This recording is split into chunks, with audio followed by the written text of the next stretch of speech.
पण अगदी एक सांगू, आपल्या मनाचा मोठेपणाही आपलं गाव, आपला परिसर, आपला तालुका, आपला जिल्हाही भाग्यवान आहे. पहा, आपण आज पाहतोय घरासाठी, लेकरासाठी, मुलांसाठी, बायकोसाठी, प्रपंचासाठी, प्रॉपर्टीसाठी, गाड्यासाठी, बंगल्यासाठी लढणारे, कोर्टामध्ये भांडण घेऊन जाणारे अनेक पाहिले आपण. पण महाराष्ट्रासाठी समाज माझा परिवार आहे, समाजच माझं घर आहे, समाजच माझा भाऊ आहे, बहीण आहे, असं समजून जे समाजासाठी लढतायत आदरणीय हरिभक्त परायण आमचे मनोज दादा जरांगे पाटील. एक सांगू, आयुष्यामध्ये माणसानं जीवन जगत असताना हरिभक्त परायण लावलंय का त्यालाही कारण आहे. पहा, कारण तुम्हाला वाटत असेल पवित्र तुळशीची माळ गळ्यामध्ये घातली, रोज कीर्तनाला हिंडले, बुक्का लावून म्हणजे हरिभक्त परायण. आज 42 दिवसाचा अखंड हरिनाम सप्ताह इथे होतोय. महाराष्ट्रातील प्रत्येक नामवंत कीर्तनकार त्यांच्या फक्त शब्दावरती इथपर्यंत पोहोचलेत, ज्यांच्या तारखा घेण्यासाठी 2-2, 3-3, 4-4 महिने घालवावे लागतात, तरी तारखा भेटत नाहीत. पण एका शब्दावरती इथपर्यंत पोहोचलेत. मग महाराष्ट्रातील हरिभक्त परायण ज्यांनी इथपर्यंत आणले ते का हरिभक्त परायण नसावेत? आदरणीय हरिभक्त परायण मनोज दादा जरांगे, आपण माणसामध्ये जीवन जगत असताना एक मुद्दा कायम लक्षामध्ये ठेवला पाहिजे. पायिक विचार कोणता? माणसानं जगावं कसं हे छत्रपती शिवाजी महाराजांकडून शिकावं. माणसानं मरावं कसं हे छत्रपती संभाजी महाराजांकडून शिकावं. आणि माणसानं लढावं कसं हे मनोज दादा जरांगे पाटलाकडून शिकावं. आज बसायला गाडी नाही, घरी मोठी जमीन नाही, सगळं मला माहितीये. आपण भाग्यवान आहोत, कारण त्यांना मी 4, 5, 6 वर्षापासून, जेव्हापासून मला कळतंय तेव्हापासून मी त्यांना ओळखते. कधी कधी वाटतं आपल्या समोर अनेक त्यांच्या आंदोलनामध्ये मी कीर्तनही केलेत, अनेक कीर्तन केलेत. पण कीर्तन करत असताना आज एवढा मोठा आनंद होतोय की मलाही कीर्तन करण्याची, आशीर्वाद प्राप्त करून घेण्याची आधी इथं संधी भेटली. कीर्तन ऐकण्यासाठी नाही, पण आमचा परिचय आहे. कारण आपण आपलं गाव, एक सांगू, माणसाला मोठं जर व्हायचं असेल, माणसाला मोठं व्हायचं असेल, प्रत्येकाच्या हृदयामध्ये आपली जर जागा कमवायची असेल, पैसा कमवणं नाही, पैसा कमवून जागा होत नाही, प्रॉपर्टी, गाड्या, बंगले कमवून जागा होत नाही.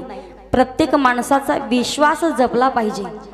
सर्व मराठा बांधवांचा विश्वास त्यांच्यावरती आहे आणि त्यांचाही विश्वास मराठी बांधवांवरती आहे. एवढा मोठी विराट सभा 14 तारखेला आहे. महाराष्ट्रातल्या प्रत्येक तालुक्यातून, प्रत्येक जिल्ह्यातून आम्हालाही फोन आले, ताई 14 तारखेला आम्ही तुमच्या गावाकडे येणार आहेत, आम्ही तुमच्या गावाकडे येणार आहेत. आणि त्या दिवशी ठरवलं कीर्तन नाही घ्यायचं, काय नाही घ्यायचं, जे भक्त येतील आमच्या हातानं फुल नाही, फुलाची पाकळी, सर्व भक्ती परिवारांची आम्ही सेवा करणार आहे घरी. आपण सर्वजण भाग्यवान आहोत की एवढा मोठा भगवंत रूपी अवतार घेतलेला माणूस आपल्यामध्ये उतरलाय आणि आपल्यासाठी काहीतरी झटतायत. याच्यावरती जास्त काही बोलत नाही. पहा, आपण सर्वांनी पाठिंबा दिला पाहिजे. प्रत्येकी ज्या दिवशी सभा आहे त्या दिवशी प्रत्येकानं आपलं कोणीतरी नातेवाईक येणार आहे, आपल्या परिवारातला कोणीतरी माणूस आहे, म्हणून सगळ्यांनी काळजी, दक्षता घेतली पाहिजे. महाराष्ट्रातल्या नामवंत कीर्तनकार प्रत्येक विचार देऊन गेले. प्रत्येकानं सांगितलं, जीवनामध्ये नामचिंतन करा, जीवनाचा उद्धार करून घ्या, नामस्मरण करा. किती गाड्या, बंगले, किती कमवलंय, काही अजिबात किंमत नाही. भगवंताच्या यादीमध्ये नाव जाण्यासाठी जीवनाचा उद्धार करून घेण्याचं साधन आपल्याकडे काहीतरी पाहिजे. अतिशय सुंदर पवित्र असं वातावरण आहे आणि या सुंदर अशा वातावरणामध्ये 2-3 वेळा आले मी कीर्तनाला, पण एवढा समाज, एवढी पब्लिक रोजही येत आहेत. काही सप्ताहामध्ये आपण पाहिलं, काही कीर्तनामध्ये पाहिलं तर 8, 15, 50, 55, 100 माणसाशिवाय जास्त माणसं नसतात. पण एकदा अंतरवालीकरांसाठी एकदा सर्वांनी जोरात टाळी वाजवायची. तुमचं स्वागत आहे. अतिशय सुंदर वातावरण आहे या कार्यक्रमासाठी. जे आवर्जून उपस्थित आहेत महाराष्ट्रातील नामवंत गायनाचार्य, ज्यांचा आमचा 2 वर्षापासून परिचय आहे, 3-4 कीर्तनामध्ये ज्यांची आमची भेटही झाली आहे. पडद्याच्या पाठीमागे किशोर महाराज दिवटे आणि आदरणीय हरिभक्त परायण आमचे गोविंददादा शिंदे जर ठेवले तर तुम्ही ओळखून दाखवायचा आवाज कोणाचा आहे. जोरात वाजवा. आवडलं नाही का तुम्हाला? आमचे गोविंददादा शिंदे आहेत. त्याचबरोबर त्यांच्याच तोडीस-तोड अतिशय सुंदर कोकिळेसारखा ज्यांचा कंठ आहे, आदरणीय हरिभक्त परायण आमचे शंकर दादा, दादांचेही धन्यवाद व्यक्त करते. त्याचबरोबर आपल्या परिसराचा, आपल्या जिल्ह्याचं वैभव आदरणीय हरिभक्त परायण, अतिशय सुंदर ज्यांचा आवाज आहे, त्यांची चाल मी काल ऐकली. पहा, अतिशय सुंदर कंठ आहे, खूप सुंदर गायन करतात आदरणीय हरिभक्त परायण आमचे केजभट महाराज, दादांचेही धन्यवाद व्यक्त करते. हरिभक्त परायण गोवर्धन महाराज, हरिभक्त परायण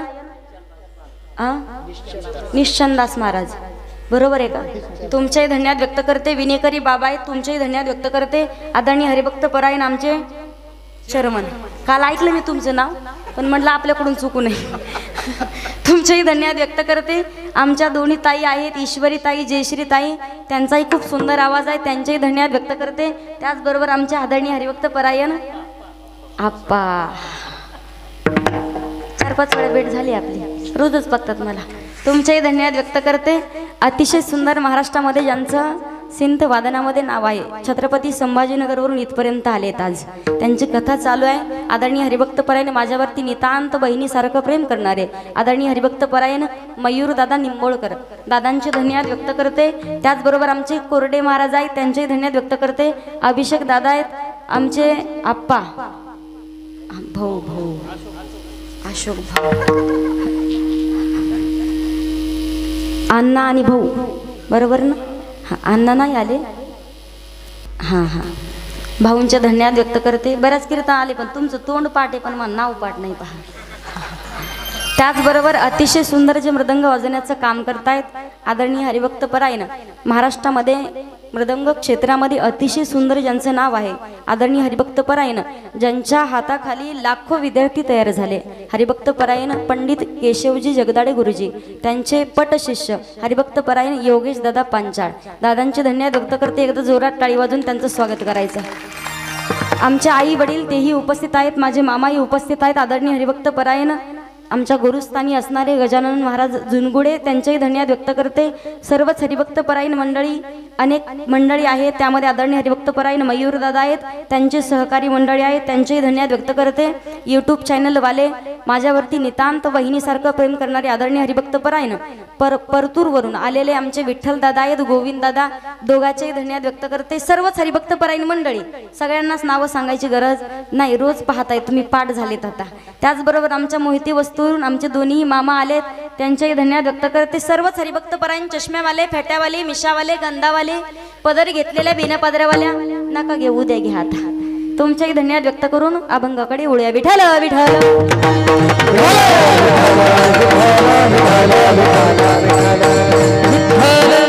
ऐका, अभंग जगद्गुरु तुकोबारांच्या सेवेकरता निवडलेला आहे.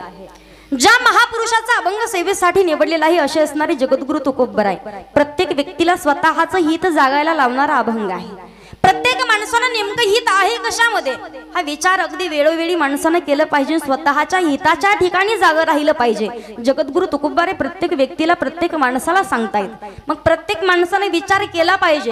प्रत्येक संत महात्मा मंडळींनी स्वतःच्या जीवनामध्ये आपोआपल्या पद्धतीने भगवंताचं नामचिंतन केलंय, भगवंताची प्राप्ती करून घेतली आणि जीवनाचा उद्धार करून घेतलाय. पहा, त्यामध्ये जगद्गुरु तुकोबाराय, माऊली ज्ञानोबाराय, संत एकनाथ महाराज, संत सावता महाराज, संत गोरोबा काका, संत जनाबाई, संत मुक्ताबाई, संत बहिणाबाई, संत मीराबाई, संत सोयराबाई, अनेक थोर संत मंडळी जन्माला आलेली आहेत. पण प्रत्येक संतांचा अधिकार वेगळा आहे. पहा, म्हणून पवित्र ते कोळा पावन पवित्र ते कोळा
पावन देश.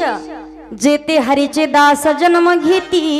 या पवित्र अशा महाराष्ट्राच्या मातीमध्ये अनेक संत मंडळी जन्माला आलीत, पण प्रत्येक संतांचा अधिकार वेगळा आहे. कारण ज्ञानदेवे रचिला पाया, उभारिले देवालया, नामातयाचा किंकर जैने केला हा विस्तार.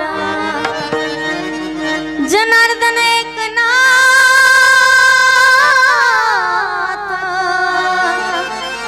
खांब दिला भागवत, बहिणी म्हणे फडकविती ध्वजा, निरूपण केले ओजा. वारकरी संप्रदायामध्ये कोणी इमारतीचा पाया झाले, कोणी खांब झाले, तर कोणी कळस झाले. प्रत्येक संतांचा अधिकार वेगळा आहे. प्रत्येक संतांनी स्वतःच्या जीवनामध्ये भगवंताचं नामचिंतन केलंय, जीवनाचा उद्धार करून घेतलाय. पण सांगू, प्रत्येक संत महात्म्यांच्या चरित्रामध्ये आपल्याला काही ना काहीतरी गुण शिकण्यासारखा भेटतो. पहा, आपण जर माऊली ज्ञानोबारायांचं चरित्र जर पाहिलं, विश्वाची माऊली माऊली ज्ञानोबारायांना म्हटलं जातं. माऊली ज्ञानोबारायांनी विश्वामध्ये ज्ञानदान करण्याचं कार्य केलं. आता प्रत्येक माणूस सांगत असतो. पहा, काही काही जणी सांगतात, ताई 4-5 वर्षापासून आम्ही ज्ञानेश्वरीवरती बोट फिरवतोय. आमच्या काळामध्ये शिक्षण नव्हते, शाळा शिक्षण काय असतं हेही आम्हाला कळत नाही, आमचं नावही आम्हाला काढता येत नाही. पण आम्ही फक्त आणि फक्त माऊली ज्ञानोबारायांच्या ज्ञानेश्वरीवरती बोट फिरवत आलोय. आज 5 वर्षाच्या नंतर माऊली ज्ञानोबारायांची कृपा आमच्यावरती झाली आणि आज आम्हाला ज्ञानेश्वरी वाचता येते. अनुभव सांगतात. पहा, माणसाला ज्ञानाची गरज आहे.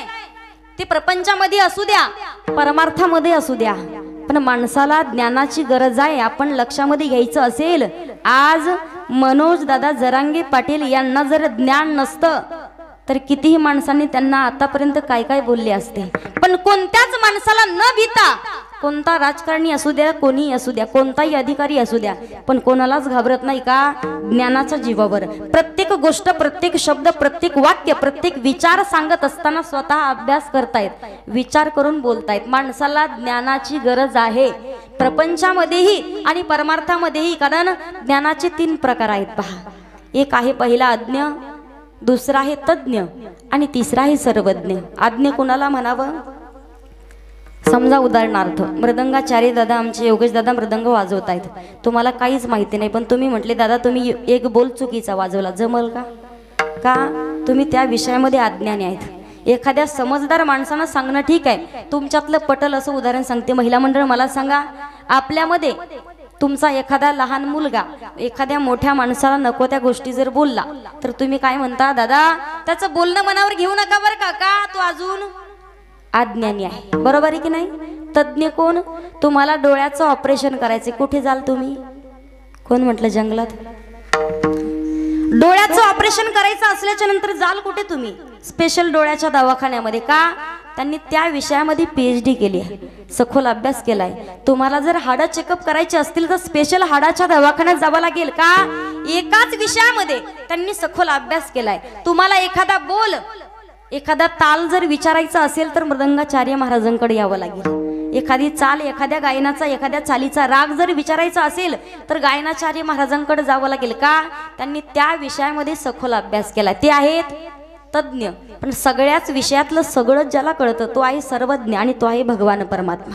माणसाला जीवनामध्ये ज्ञानाची गरज आहे, प्रपंचामध्येही आणि परमार्थामध्येही ज्ञानाची गरज आहे. म्हणून माऊली ज्ञानोबारायांसाठी म्हटलं जातं, ज्ञानी यांचा राजा गुरु महाराव आणि म्हणती ज्ञान देव तुम्हायसे किंवा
नामावर सखा माझा ज्ञानेश्वर.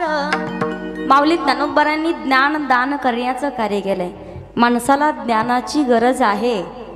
दुसरं चरित्र जर सांगितलं, काही काही जणी म्हणतील ताई परमार्थ करा वाटतं, कीर्तन ऐका वाटतं, भजन ऐका वाटतं, भगवंताचं दर्शन घ्या वाटतं, पण प्रपंचाचा व्याप खूप पाठीमागे वाढलाय, आम्हाला कीर्तन भजन करणं होत नाही म्हणतात काही काही जणी. एक सांगू, संत सावता महाराजांचं चरित्र पहा. संत सावता महाराजांनी सांगितलंय आमच्यासाठी परमार्थ कांदा मोळा भाजी अवघी विठाबाई माझी, लसूण मिरची कोथिंबिरी अवघा झाला माझा हरी. संत सावता महाराज सांगतायत, विठ्ठल जळी स्थळी भरला, रीता ठाव नाही उरला किंवा देवन टला नाना परी भरुनी उरला चराचारी.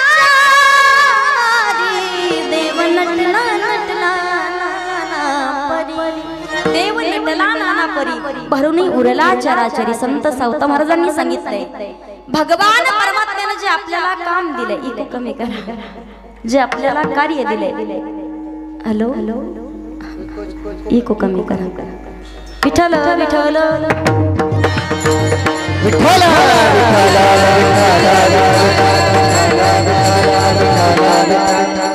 संत सावता महाराज सांगतायत, भगवान परमात्म्याने जे आपल्याला काम दिले, जे कार्य दिले, तेच काम आपण प्रामाणिकपणे पार पाडणे, यालाच खरा परमार्थ. महिला मंडळ माझ्याकडं लक्ष आहे तुमचं. मला सांगा पहा, तुम्ही जेव्हा स्वतःच्या शेतामध्ये खूप काही गवत झालं, आता सध्या तुम्हाला सुट्टी नाही, 40 दिवस झालेत, ती मी मान्य करते, पण खूप कामाचे दिवस आहेत तुमच्या शेतामध्ये, तुम्हाला खुरपण्यासाठी जायचे, गवत झाले, शेतामध्ये किती वाजता जाता? 7:30ला, 8ला, 8:30, 9, 10ला, बरोबर नाही? स्वतःच्या शेतात सांगते मी, स्वतःच्या. बरं, स्वतःच्या शेतात काम करायला गेल्यावर दिवसभरात किती वेळा पाणी पिता, किती वेळा जेवण करता महिला मंडळ? ताण भूक कळते तुम्हाला. आणि दुसऱ्याच्या शेतात जाऊ द्या बरं, 4 बाया 5 घागरी पाणी पितात. हात कशा पित असतील आपल्याला माहिती. संत सावता महाराज सांगतायत, भगवान परमात्म्याने जे आपल्याला काम दिले, जे कार्य दिले, तेच काम तेच कार्य प्रामाणिकपणे पार पाडणे, यालाच खरा परमार्थ म्हणतायत. माणसाला जीवनामध्ये जगद्गुरु तुकोबारे सांगतायत, अखंड भगवंताचं नामचिंतन करा. जीवनामध्ये नामस्मरण करायचे, पण कसं? माझी मद झाली अनावर वाचा आणि छंद या नामाचा घेतला असे, किंवा ज्यांच्या चरणावरती दुश्मनानंही लोटांगण घालावं, तुकिता तुलनेसी ब्रह्म तुकासी आले आणि म्हणून रामेश्वरे चरणी मस्तक ठेविले. ज्यांच्या घरामध्ये मोडका खाट, गळका माठ, फुटकत ताट, तरी सुद्धा ज्यांची थेट वैकुंठाची वाट, अशी असणारी जगद्गुरु तुकोबाराय. तुकोबारायांचा अधिकार. तुकाराम तुकाराम तुकाराम तुकाराम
तुकाराम राम नाम घेता कापे यम.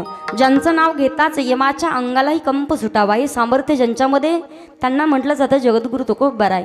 अशाच तुकोबारांकडे काही साधक मंडळी आली. साधकांनी विचारलं की म्हणे, महाराज तुम्ही म्हणता आपलं हित जागलं पाहिजे, आपण आपल्या हिताच्या ठिकाणी जागा राहायला पाहिजे. जगद्गुरु तुकोबाराय म्हणतात, हित जागणं म्हणजे तरी काय?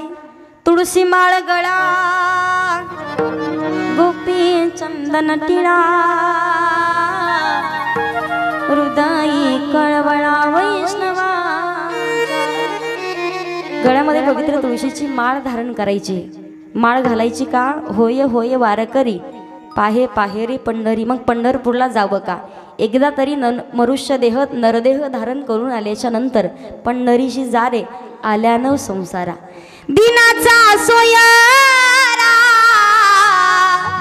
दिनाचा सोयारा पांडुरंग वाट पाहिऊ भेटेची आवडी. जगाचा मालक भगवान पांडुरंग परमात्मा आपली वाट पाहिल, पण त्यांनी वाट पाहावी एवढी पात्रता आपल्याला निर्माण करावी लागेल. जगद्गुरु तुकोबाराय म्हणतात पंढरपूरला जा.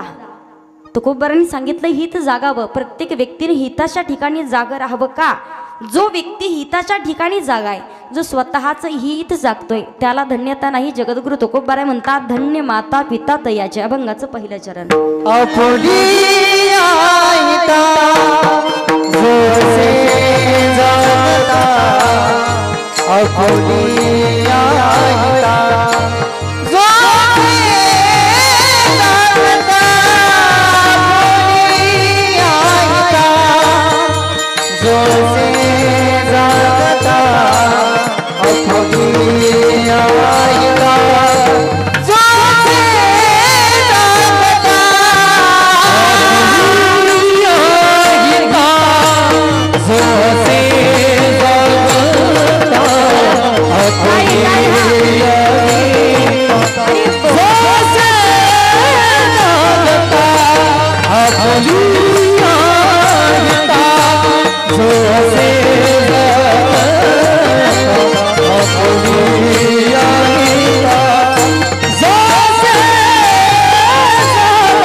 धन्यवाद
जोरात वाजवा, क्या बात है. आजपर्यंत गायन ऐकलं नाही माहिती नाही मला, पण आज ऐकावं लागेल. कारण एवढे महाराष्ट्रातले नामवंत गायनाचारी आलेत, काय सुंदर म्हणतायत. असं वाटतं कीर्तन बंद करावं, त्यांचंच ऐकत बसा. पण आता उगा नियम आहे म्हणून. अभंगाच्या पहिल्या चरणामध्ये जगद्गुरु तुकोबाराय सांगतात, जो स्वतःचं हित जगतोय, जो स्वतःच्या हिताच्या ठिकाणी जागाय, धन्य माता पिता तयाची त्याच्या आई आणि वडील यांना धन्यता दिली जाते. मग हित जागणं म्हणजे करी काय? तू म्हणाल ताई आम्ही जागे नाहीत का? जागे आहेत, काही झोपल्यात, पण आपण जागे असूनही झोपलेले आहोत. फक्त आपण डोळ्यानं पाहतोय म्हणून आपण जागे नाहीत. जेव्हा स्वतःचं हित आपण जागू तेव्हा खऱ्या अर्थानं समजता येईल की तुम्ही तुमच्या हिताच्या ठिकाणी जागा आहेत. आपलं हित आहे कशामध्ये? भगवंताची प्राप्ती करून घ्यायची, भगवंताचं नामचिंतन करायचंय. आपलं हित नेमकं कशामध्ये हे ज्याच्या लक्षामध्ये येतं तेने नारायण देई भेटी, देई भेटी, तेने नारायण देई तेने नारायण देई भेटी, देई भेटी, तेने नारायण देई भेटी.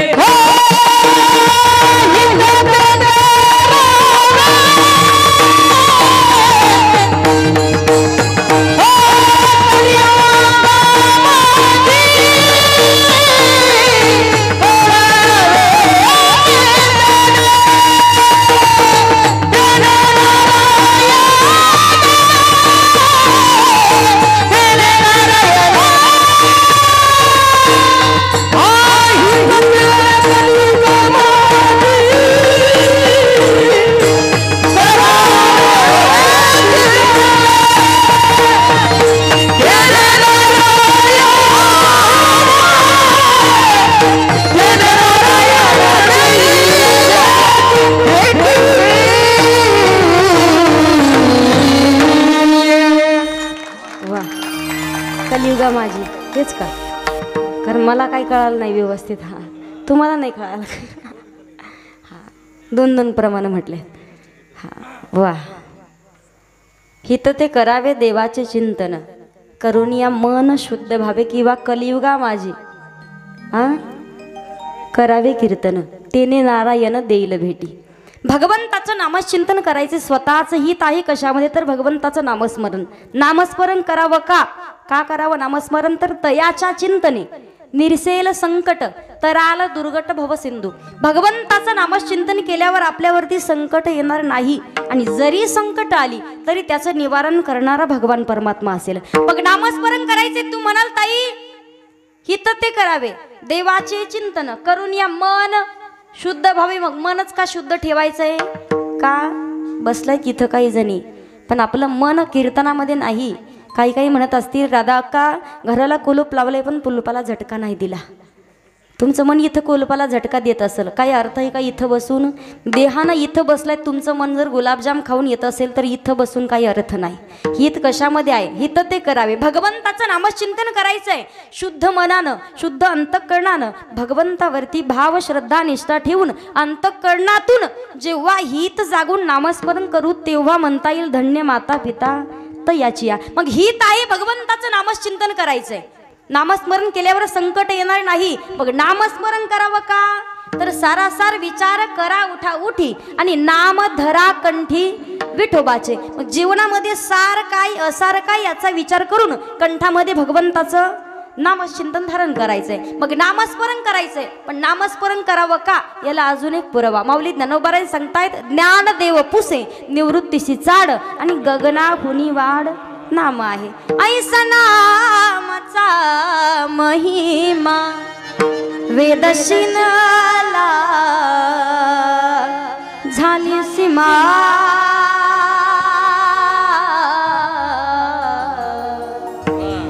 घेता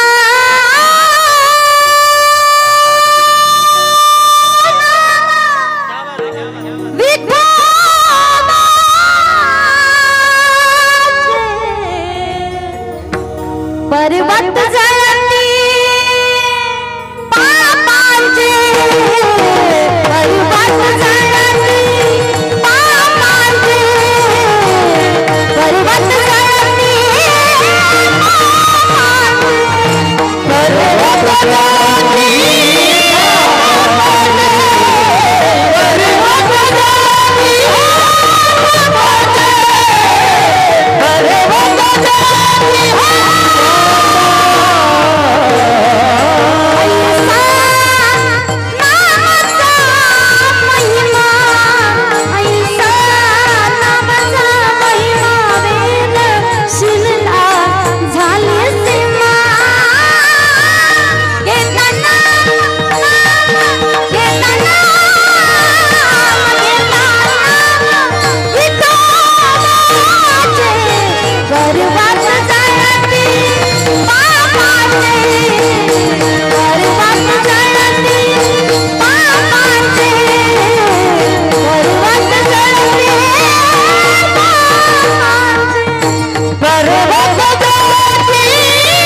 घेता नाम विठोबाचे रोज घेऊन फिरायला काय हरकत नाही आता तुम्हाला. रोजच भेटत नाही भाषे. घेता नाम विठोबाचे पर्वत जळती पापाचे. ऐसा नामाचा महिमा. तेच नाम जर मुखामध्ये नसेल तर नामाविन मुख आणि सर्पाचे ते बीड. ते मुखही नाही आणि ते तोंडही नाही, ते सापाचे बीड आहे. जीवनामध्ये नामस्मरण करायचे. नामस्मरण करावं का? काही काही जणी म्हणतील महिला मंडळ जाग्या व्हा. काही काही म्हणतील ताई भजन करावं, कीर्तन करावं. करू ना म्हातारपणी, आताच कुठं आमचं वय झालंय. बसलाय तिथे पण कीर्तन संपल्यावर उठता येईल का? त्यांनाच नाही तुम्हालाही बोलते. उठता येईल आपल्याला माहिती आहे. क्षणभंगुर नाही भरवसा, वारे सावध सोडा माया आशा. काही नसले मग गळा पडेल फासा, पुढे हुशार थोर आहे ओळसा गा. राम राम स्मरा. माणसाचा क्षणाचाही भरवसा नाही, म्हणून जीवनामध्ये भगवंताचं नामचिंतन करायचंय. क्षणाचा भरवसा नाही, कारण नाशिवंत देह जाणार सकळ. आयुष्य खातो काळ, काळ देहासी आला खाऊ. आम्ही आनंदे नाचू गाऊ, काळ देहासी आला खाऊ. काळ खाण्यासाठी आपल्याला टपलेला आहे, पण योग्य वेळेमध्ये नामचिंतन करायचे का? शरीराची होय माती, शरीराची होय माती. किंवा 4 दिन की जिंदगी 4 दिन का मेला है. आया तो अकेला जग में, आया तो अकेला जग में, आया तो अकेला जग में, आया भी अकेला है. 4 दिन की जिंदगी 4 दिन का मेला है. 4 दिन की जिंदगी 4 दिन का मेला है. आया तू अकेला जग में, जाये भी अकेला ही. म्हणून नामचिंतन करायचंय. का करावं नामस्मरण? महिला मंडळ, पुरुष मंडळ, कधी कधी माणसाला विचार पडतो. दिवसभर गाडीने प्रवास करायचाय, 400 200 500 किलोमीटर अंतरावरती जायचंय, परत व्यवस्थित घरापर्यंत पोहोचायचंय. भगवंताला प्रार्थना करतात, देवा आम्ही व्यवस्थित घरी येऊ ना, आमचा मुलगा, आमचे पती, आमचा भाऊ, आमचा नातू व्यवस्थित परत येतील ना? येतील परत. पण एक काम करायचं, फक्त सकाळी सकाळी उठल्या उठल्या एकदा नारायण नारायण तरी म्हणा किंवा राम राम तरी म्हणा. कारण नारायण हरी उच्चार नामाचा, नारायण हरी उच्चार नामाचा. नारायण हरी उच्चार नामाचा तेथे कळी काळाचा रेग नाही, पण अगोदर नारायण हरी भगवंताचं नामचिंतन करणं अत्यंत गरजेचं आहे. पहा, जीवनामध्ये नामस्मरण करायचंय. का करावं? हरी हरी तुम्ही म्हणारे सकळ, तेने माया जाळ तुटतील. नामस्मरण करायचंय, कुठं जायची गरज नाही. ठाईचं बैसोनी करायक चित्त, आवडी आनंद आळ बाबा. उठता बैसता, भांडता कांडता, कामामध्ये काम.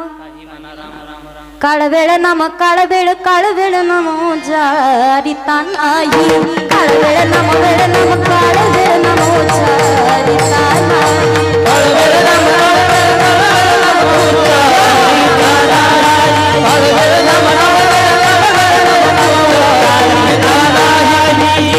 दोन्ही पक्ष पाही उतारती, दोन्ही पक्ष पाही उतारती. हरी मुखे मन, हरी मुखे, हरी मुखे मन, हरी मुखे मन.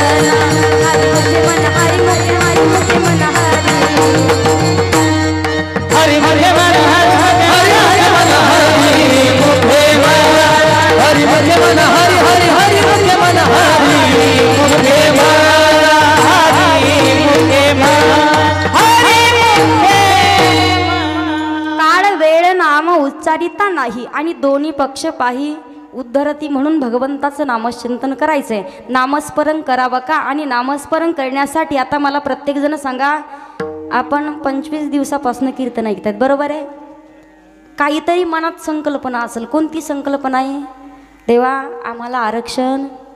ऐका नाही, भगवंत आपली प्रत्येकाची इच्छा ऐकल, प्रत्येकाची मनोकामना ऐकल, प्रत्येकाची संकल्पना ऐकल, प्रत्येकाची इच्छा मनोकामना संकल्पना पूर्ण करेल. पण त्या अगोदर देवाची तरी इच्छा पूर्ण करावी लागेल ना. देवाला काय आवडतंय? आवडे देवासी तो ऐका प्रकार नामाचा उच्चार रात्रंदिवस. आता आवड ही प्रत्येकाची वेगळी आहे. पहा, लहान लेकराची आवड वेगळी, मोठ्या माणसाची आवड वेगळी, म्हाताऱ्या माणसाची आवड वेगळी, जीवाची आवड, संताची आवड आणि भगवंताची आवड. प्रत्येक व्यक्तीला प्रत्येक माणसाची आवड वेगळी आहे. संतांची आवड आहे कोणती? माझ्या जीवीची आवडी, माझ्या जीवीची आवडी, माझ्या जीवीची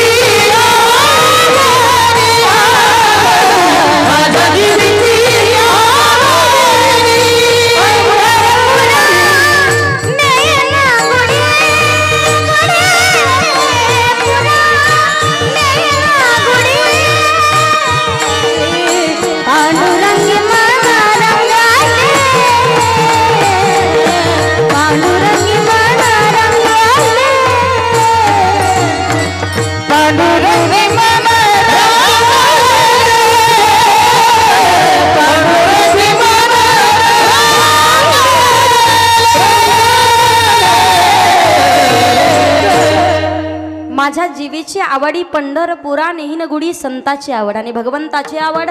अखंड भक्तानं नामचिंतन केलेलं भगवंताला आवडतंय. ज्या दिवशी आपण भगवंताची आवड पूर्ण कराल त्या दिवशी आपली आवड पूर्ण होईल. देवाला जे आवडतंय ती आवड आपण पूर्ण करतोय. किती 42 दिवस कीर्तन महोत्सव आहे, सकाळी संध्याकाळी कीर्तन. भगवंताला जे आवडतंय ते आपण आवड पूर्ण करतोय. याचा अर्थ आपली ही आवड भगवंत पूर्ण करणार. आपल्याला आरक्षण भेटणार आहे, टेन्शन घेऊ नका. का? आपण देवाची आवड पूर्ण केली आहे. जो व्यक्ती आपण भगवंताची आवड पूर्ण केली तर भगवंत आपली आवड पूर्ण करतो. भगवंताला आवडतंय नामचिंतन केलेलं, म्हणून जीवनामध्ये नामस्मरण करायचंय. मग देवाची आवड पूर्ण करायची. काही जणी म्हणतील, ताई खूप देवाला मागितलं पण देवानं नाही दिलं. देव देतो, घेशी तेव्हा देशी, ऐसा असशी उदार. बरोबर आहे की नाही? आता आपण जेवढा एका हातानं दिलं तर देव आपल्याला 10 हातानं देतो. आज महापूर देणार आहे पण आपल्याला दिलेलं कळत नाही. फक्त उदाहरण सांगू, माणसानं दिलं पाहिजे. एक शेठजी होते पहा, मंदिरामध्ये भगवंताचं दर्शन घेण्याकरिता निघाले. शेठजी होते, खूप मोठं मंदिर होतं, आरशे काचा खूप मोठं मंदिर बांधलेलं. मंदिरामध्ये भगवंताचं दर्शन घेण्याकरिता शेठजी आले. शेठजी आले की एक भिकारी, भीक मागणारा भिकारी त्यांच्या समोर आला. म्हणे, शेठजी काहीतरी द्या ना. कटोरा त्यांच्या हातामध्ये, काहीतरी द्या ना, काहीतरी द्या ना. शेठजीने त्याच्याकडे पाहिलंही नाही. तसेच भगवंताच्या मंदिरामध्ये दर्शन घेण्यासाठी गेले. दर्शन घेऊन बाहेर येणार, पहिल्या पायरीवरती पाय ठेवणार, उंबरठ्याच्या बाहेर, मंदिराच्या बाहेर एक पाऊल ठेवत नाही. तोपर्यंत दुसरा भिकारी तिथे आला. शेठजी काहीतरी द्या ना. पहिला म्हणतो, त्यांना नको मागू, ते ना आपण सारखेच आहेत. काय म्हणतो? ते ना आपण सारखेच आहेत. म्हणे, तू असं म्हटलाच का? शेठजी म्हणतात, तू असं का म्हटलं मला? तुम्ही आणि आम्ही सारखेच म्हणजे असं म्हटलं का? तो म्हणे, शेठजी आम्ही तुम्हाला मागितलं, जागा फक्त प्रत्येकाची वेगळी आहे.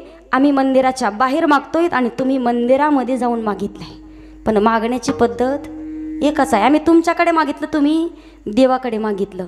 मागण्याची पद्धत जेव्हा आपण भगवंताला देऊ, एका हातानं दिलं तर 10 हातानं देत असतो, पण देणं गरजेचं असतं. का?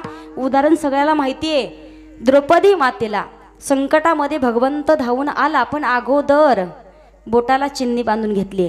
999 धाग्याच्या बदल्यात 999 साड्या दिल्या. आपण अखंड कंठामध्ये हरे राम हरे कृष्णा हरे राम हरे कृष्णा राम हरे कृष्णा राम हरे कृष्णा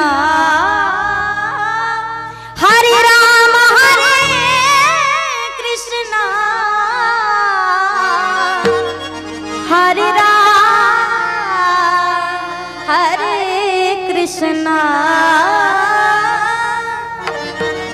भगवंत द्रौपदी मातेच्या संकटामध्ये धावून आले, पण अगोदर दिलं होतं उदाहरण सगळ्यांना माहिती आहे।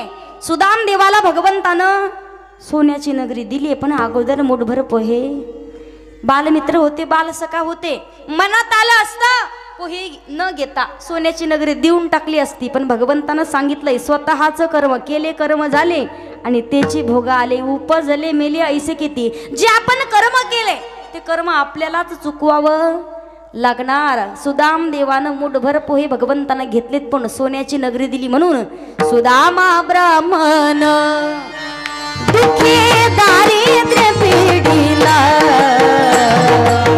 सुदामा सर्वांनी मुठभर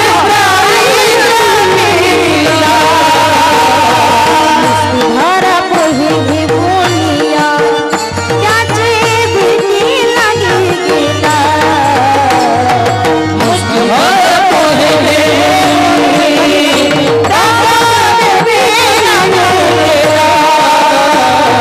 शुद्ध भाव देखुनिया तब सुनिया दिला। शुद्ध भाव देखुनिया तब सुनिया, शुद्ध भाव देखुनिया तब सुनिया दिला। विठोबाचा धर्म जागो त्याज धरले मशाल गो, विठोबाचा धर्म जागो त्याज धरले मशाल गो, विठोबाचा धर्म जागो त्याज धरले मशाल गो, विठोबाचा धर्म जागो त्याज धरले मशाल गो।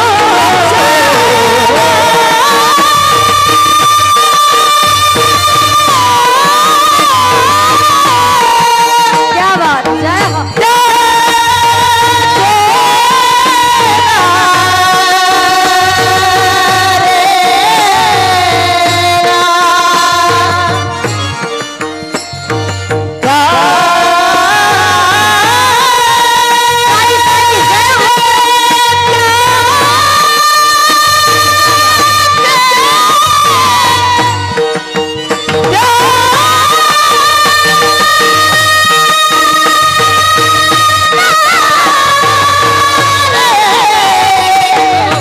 क्या बात,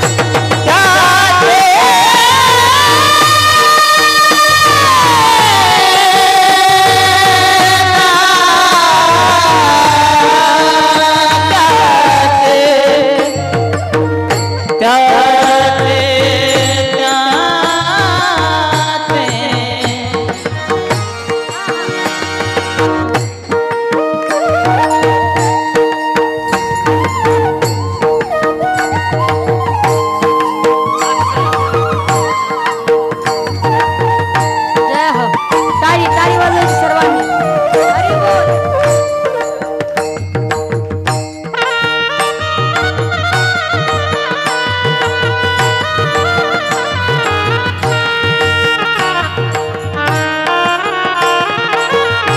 जय हो। क्या बात,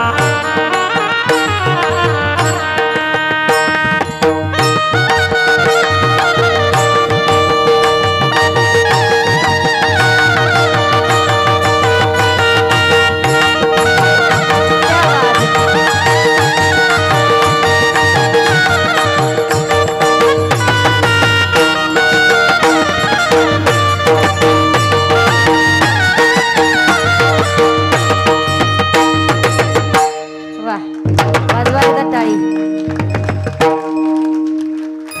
कळलं ना तुम्हाला? कानाला ऐकायला गोड लागलं म्हणजे टाळी वाजवायची, नका कळलं ना काय करायचं आपल्याला। सुदामा ब्राह्मण दुःखी दारिद्र्य पिढीला मुष्टीभर पोहे घेऊनिया त्याची भेटी लागी गेला। शुद्ध भाव देखुनिया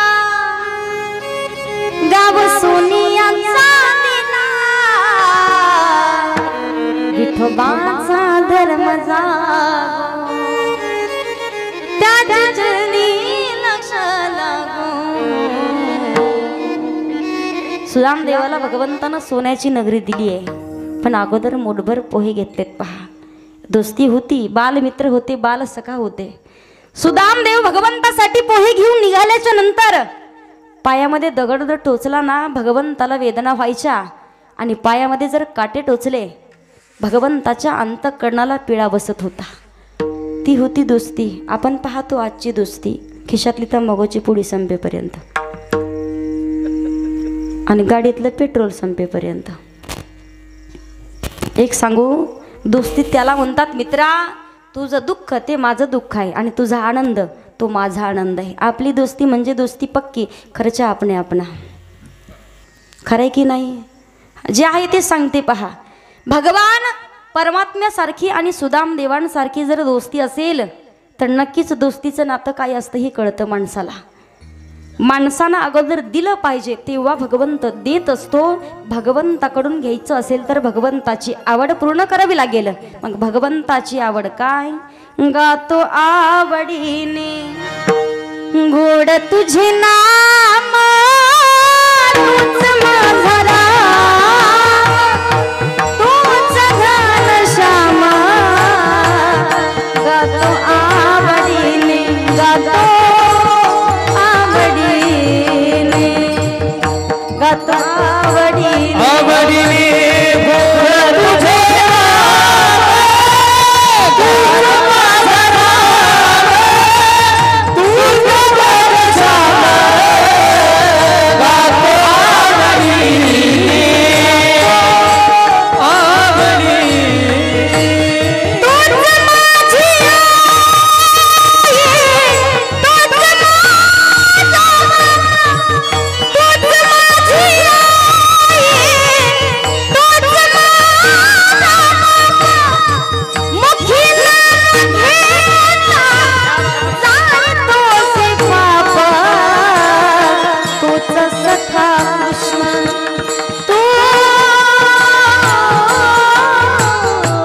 तूच सखा कृष्ण, तुझा मी सुदाम, तूच माझा राम, तूच घनश्याम.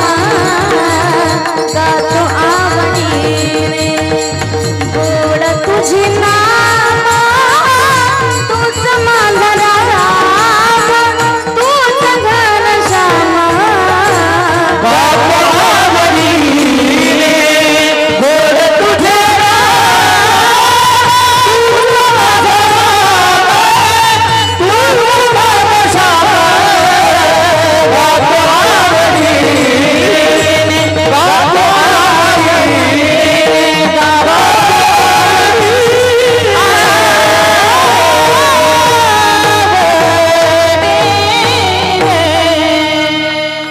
गातो आवडीने गोड तुझे नाम, तूच माझा राम, तूच घनश्याम. गातो आवडीने, गातो आवडीने. भगवंताचं नामचिंतन करायचंय, सवडीनं नाही आवडीनं करायचंय. ज्या दिवशी भगवंताचं नामचिंतन आवडीनं कराल त्या दिवशी भगवंत आपली आवड पूर्ण करतो. जगद्गुरु तुकोबाराय सांगतायत, जो स्वतःच्या हिताच्या ठिकाणी जागा आहे. आज आंतरवालीमध्ये जेवढे काही तरुण मंडळी आहेत, महाराष्ट्रातील प्रत्येक नामवंत कीर्तनकार कथाकार जे इथं आलेत, सेवा करून गेलेत, प्रत्येक तरुण बांधव प्रत्येक जण स्वतःच्या हिताच्या ठिकाणी जागे आहेत. आणि विशेष म्हणजे मनोज दादा ठिकाणी जागेत म्हणून धन्य माता पिता तयाची. आज आईनं फक्त तोंडावरून हात जरी फिरवलाय आणि दोन शब्द हसत हसत आनंद अश्रू डोळ्यामध्ये आहेत का, माझा वाघ पूर्ण महाराष्ट्रामध्ये दिसतोय. याच्यापेक्षा दुसरा आनंद काय असतो? आपल्या पाठीवरती जेव्हा आनंदाची थाप पडते आणि महाराष्ट्र आपल्याला डोक्यावरती घेतोय निस्वार्थ मनानं. कारण सांगू, ज्या घराघरामध्ये टीव्ही नाही, मोबाईल नाही, काहीच कळत नाही, त्या महिला मंडळांना सुद्धा आतुरता लागली 14 तारखेची. आम्ही येणार, गाडी भरून येणार, आम्हालाही पाहिजे मनोज जरांगे पाटलाला, आम्हालाही ती सभा पाहिजे का? आम्ही हिस्सेदारी आहेत, आमचाही काहीतरी भाग आहे. ज्या बाईला काहीच कळत नाही ती बाई सुद्धा सांगतेय. मनोज जरांगे पाटील असे बोलले. त्यांनी असं सांगितलं किती स्वाभिमानी आहेत, किती आपल्या विश्वासावरती आपल्या विचारावरती किती ठाम आहेत. पूर्ण महाराष्ट्र आदरवलाय माणसानं. का? भगवंताचा आशीर्वाद लागतो, भगवंताची कृपा लागते आणि विशेष म्हणजे मनुष्याचा पाठिंबा लागतो. जेव्हा सर्व समाज आपल्या पाठीशी असेल ना तेव्हा काय आनंद असतो. याच्यासाठी मनोज जरांगे पाटील व्हावं लागेल ते समजण्यासाठी. आज प्रत्येकाच्या अंतःकरणामध्ये त्यांच्याविषयी किती मोठा स्वाभिमान आहे, किती मोठं नाव आहे. प्रत्येकानं हृदयामध्ये करून ठेवलंय. प्रत्येकाने फक्त देवघरामध्ये फोटो लावले असतील का? याच्यापेक्षा मोठा देव कोणताच नाही. तुम्ही म्हणतात ना ताई कीर्तन ऐकल्यावर भगवंत भेटेल का? याच्यापेक्षा मोठा देव आहेच तरी कोणता? का? छत्रपती शिवाजी महाराजांसाठी मावळे स्वतःच्या प्राणाची आहुती देण्यासाठी तयार व्हायचे. हात पाय मोडले तरी सुद्धा कधी माघार घेत नव्हते. प्रपंचाची राख रांगोळी करून फक्त समाजासाठी आपल्या स्वराज्यासाठी लढत राहिले. का? लाख गेले तरी चालतील पण लाखाचा पोशिंदा नाही गेला पाहिजे असा ज्यांचा शुद्ध हेतू होता ते छत्रपती शिवराय म्हणून मनोज जरांगे पाटील आज अवतार घेऊन आलेत. आपण म्हणतो ना शिवजयंती साजरी करतोय. राजा कधी याल तुम्ही? आलेत राजा. आपल्याला कळणं गरजेचं आहे, फक्त आपल्याला समजणं गरजेचं आहे. मी तुम्हाला सांगेल पहा, प्रत्येक मावळे हिताच्या ठिकाणी जागे होते. प्रत्येक व्यक्ती इथे बसलेला, प्रत्येक तरुण वर्ग, प्रत्येक महिला वर्ग, प्रत्येक समाज जागाईने इथं सांगितलं नाही तुम्ही मराठाच या. हिंदू आपण महाराष्ट्रामध्ये जन्म घेतलाय म्हणजे आपण मराठा आहोत, आपण हिंदू आहोत. आपल्याला स्वाभिमान पाहिजे आपल्या धर्माचा. जो कोणी व्यक्ती धर्माचा स्वाभिमान बाळगून अंतःकरणामध्ये बाळगून धर्माविषयी प्राणाची आहुती देण्यासाठी तयार होतोय का? बायकोला सांगावं त्यांनी, जर आलो तर तुझा आणि नाही आलो तर कुंकू पुसून तयार राहा असं म्हणणार आहे. त्या परिवाराला काय वाटत असेल? त्यांना नाही का लेकरं बाळ मुलं नाहीत का? पण आज सगळं सोडून माणूस 50 दिवस 40 दिवस झाले तर घराचं तोंडही पाहिलं नाही, फक्त फोनवरती पाहतायत. किती दुःख वाटत असेल बरं? नाही वाटत दुःख का? तुम्ही सगळे आपला समाज त्यांच्या पाठीशी उभा आहे म्हणून. छत्रपती शिवाजी महाराजांसाठी प्रत्येक मावळे स्वतःच्या प्राणाची आहुती देण्यासाठी तयार व्हायचे. मावळ्यांनी सांगावं राजा द्या की संधी एकदा. कशाची? मरायची संधी मागत होते ते. राजा द्या की एकदा संधी. 75 जेसीबी ज्यांचं स्वागत करायला येत आहेत, 75 कोणत्याच राजकारण्याला नाही भेटलं. पैसे फेकून समाज पाठीमागे उभा राहत नाही, तेवढ्या पुरता राहतो. पण माणसाचा विश्वास जर कमवता आला ना, पैशाची गरज नाही, प्रॉपर्टीची गरज नाही आपल्याला. मावळ्यांनी सांगावं राजा द्या की एकदा संधी, मरायची संधी द्या. हाताने पाय तुटले ना डोळ्यात पाणी यावं. शिवाजी महाराजांनी म्हणावं तुझ्या डोळ्यात पाणी, तुझ्या तलवारीचं नाव भवानी आणि तुझ्या डोळ्यात पाणी. उत्तर फार सुंदर देतात मावळे. राजा हात तुटले म्हणून रडत नाही राजा, पाय तुटले म्हणूनही रडत नाही राजा. प्रपंच करू शकत नाही, संसार करू शकत नाही याचंही दुःख वाटत नाही म्हणूनही रडत नाही राजा. एकाच गोष्टीसाठी डोळ्यामध्ये पाणी आहे. या महाराष्ट्राचा राजा माझ्या झोपडीत आला असताना देखील त्याला मुजरा करायला मला हात शिल्लक नाही याचं दुःख वाटतंय राजा, म्हणून मी रडतोय राजा. छत्रपती शिवाजी महाराजांनी सांगितलं इथं फक्त मराठाचे असं म्हटले नाही. तुम्हाला गाऊन दाखेल पहा मी.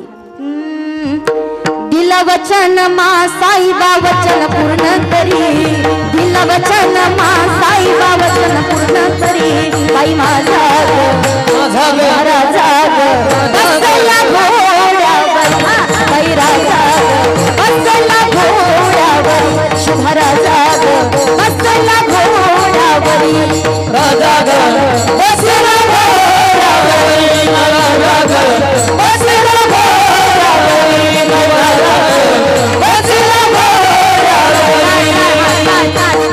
टाळी वाजवायची, सगळ्यांनी हात वरती घ्यायचे, सगळ्यांनी हात वरती.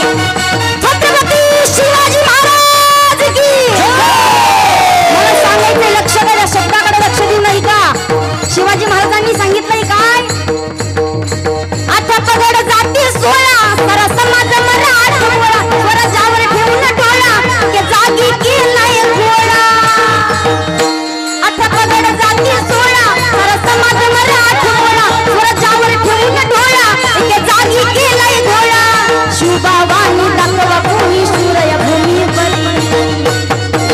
सगळ्यांना सांगते पहा, शुभावानी दखावा कोणी आजपर्यंत शब्द कुणाला शोभत नव्हता, पण आज मनोज जरांगे पाटलाला शोभतोय. शूर आहे कोण? मनोज जरांगे पाटील. शुभावानी दाखवा कोणी शूर भैमी बरी बाई माझा शुभा राजा. छत्रपती शिवाजी महाराज की, छत्रपती संभाजी महाराज की. बसला घोडा बाई राजा, बसला घोडा बाई बाबा, बसला घोडा राजा ग बसला घोडा राजा ग बसला घोडा राजा ग बसला ताई ताई हात वरती. जय हो.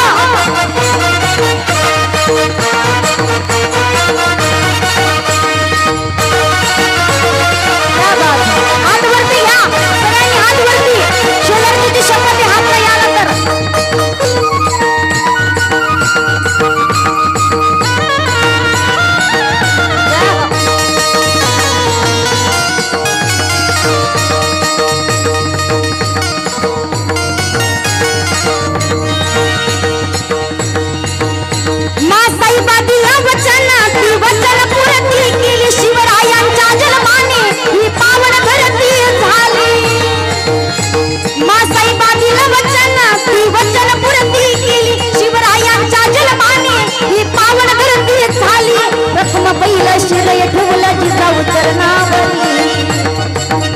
जरांगे पाटलाने अगोदर आईच्या पायावरती डोकं ठेवलंय.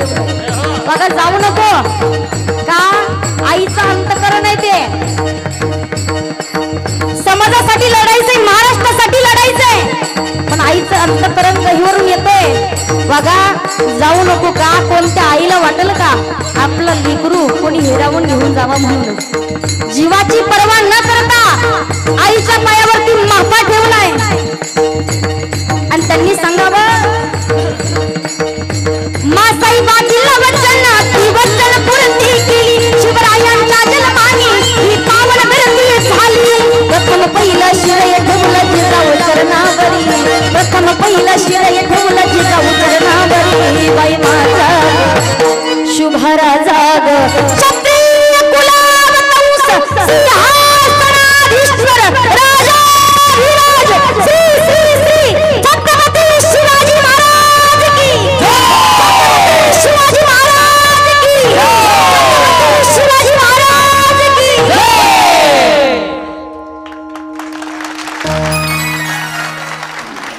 ती त्यांच्या हिताच्या ठिकाणी जागे होते म्हणून धन्य माता पिता तर याची. आपलं हित जागलं पाहिजे. आई वडिलांना धन्यता दिली जाते. जगद्गुरु तुकोबाराय म्हणतात, जो स्वतःचं हित जागताय, हिताच्या ठिकाणी जागे होते. अखंड कंठामध्ये भगवंताचं नामचिंतन, अखंड नामस्मरण करत असताना ज्यांचा अधिकार पाहून नामदेव महाराजांनाही म्हणावं असं वाटलं, धन्य त्याची माता, धन्य त्याचा पिता, धन्य त्याची माता,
केस भट महाराज, क्या बात है.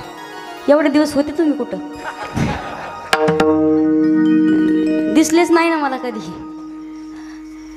धन्य त्याची माता, धन्य त्याचा पिता, साठविला दाता त्रिलोक्याचा. हृदयामध्ये भगवंताला साठवलंय म्हणून धन्य त्याची माता. हिताच्या ठिकाणी जागे होते, अखंड भगवंताचं नामचिंतन होतं. फक्त आई वडील यांना धन्यता नाही, धन्य ते आरण रत्नाची ती खान, जलमला निधान सावता तो. आई वडील आणि गावालाच धन्यता नाही, नामा म्हणे त्यांचा जन्म सफल झाला, वंश उद्धारीला माळ्याचा सावता सागर प्रेमाचे आगर. त्या कुळालाही धन्यता दिली. म्हणून जगद्गुरु तुकोबाराय सांगतायत, जो स्वतःचं हित जगतोय, जो स्वतःच्या हिताच्या ठिकाणी जागाय धन्य माता पिता तर याच्या. अशाच आई वडिलांच्या पोटी लेकरं जन्माला आल्याच्या नंतर त्यांचा आनंद थेट भगवंताला होईल. कोणी कन्यापुत्र होती रे साध्वी, कोणी कन्यापुत्र होती रे साध्वी, कोणी कन्यापुत्र होती रे साध्वी, कोणी कन्यापुत्र होती रे साध्वी, कोणी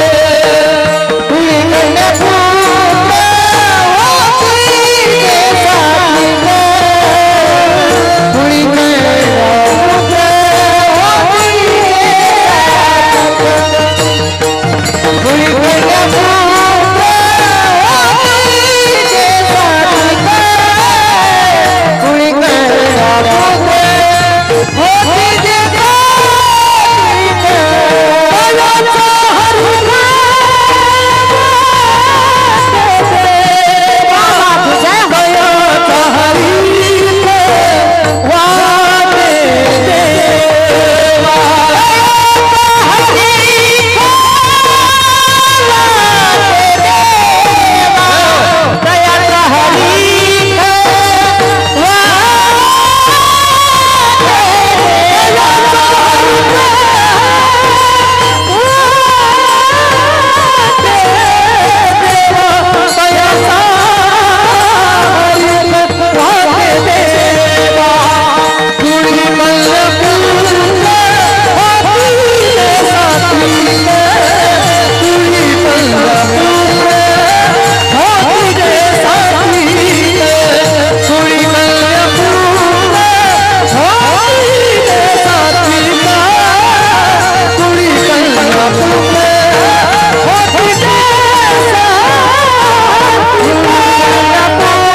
कधी कधी देवालाही धन्यवाद म्हणावं वाटतं. खरंच सांगते, कारण कमी वयामध्ये एवढ्या मोठ्या कला तर दिल्या आहेत. भगवंताची खूप मोठी कृपा आहे. पण कधी कधी असं गायन ऐकलं, जरांगे पाटलाचं चरित्र पाहिलं आणि असे तरुण जर पाहिले ना, असं वाटतं देवा तुझे किती उपकार आहेत आमच्यावरती. कारण या कलियुगामध्ये एवढी मोठी देण देणं एवढी सोपी गोष्ट नाही. पहा, अजूनही परमार्थ शिल्लक आहे, अजूनही भगवंत आपल्यामध्ये आहे. प्रत्येक माणूस देव आहे. देव पहावयासी गेलो, देवाची होऊन या ठेलो. देव माझा आणि मी देवाचा. ज्याला भगवंताला आपलं मानलंय त्याला देव व्हायला वेळ लागत नाही. पहा,